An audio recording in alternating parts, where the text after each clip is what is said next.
প্রতি বছর কোরবানির চামড়া থেকে আয় করে বিভিন্ন এতিমখানা ও মাদ্রাসা।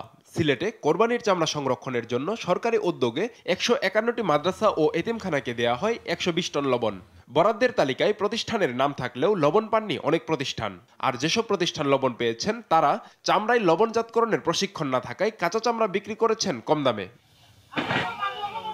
এতিমখানা, মাদ্রাসা প্রতিনিধি ও চামড়া ব্যবসায়ীরা বলছেন, শুধু লবণ দিলেই চামড়া নিয়ে বিশৃঙ্খলার সমাধান হবে না, বাড়াতে হবে প্রশিক্ষণ ও তদারকি। দুর্গন্ধ সরতে পারে যদি লবণ দেওয়া হয়, তো এইভাবে হিসাবে লবণ আমরা দেই নাই।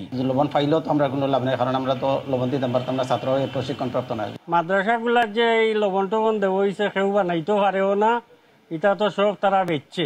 মাদ্রাসা ও এতিমখানার প্রতিনিধিরা লবণজাত না করেই কাঁচা চামড়া বিক্রি করেছেন বালিকান্দি আড়তদারদের কাছে। গভীর রাতে একসঙ্গে অসংখ্য চামড়া বিক্রি করায় প্রচন্ড গরমে অনেক চামড়া নষ্ট হয়েছে বলে জানান ব্যবসায়ীরা। চামড়া নিয়ে দিছে রাত্রে 11টার দিকে, একসাথে সব মাদ্রাসায় জাম লাগছে, চামড়া নিয়ে আমরা বিপাকে পড়ছি। ও পরবর্তী আমরা চামড়া অনেকটাই নষ্ট হয়ে গেছে, আমরা কাজ কাম করতে পারছি না। রাত দেখা গেছে খাসা চামড়া আমাদের কাছে এনে বিক্রি করছে, মাদ্রাসা বিক্রি করছে, পরিয়ারা বিক্রি করছে, আমরা কাঁচা চামড়াগুলা লবণজাত করছি।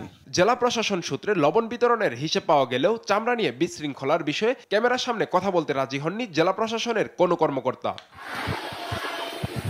নিউজ ডেস্ক, দেশ টিভি।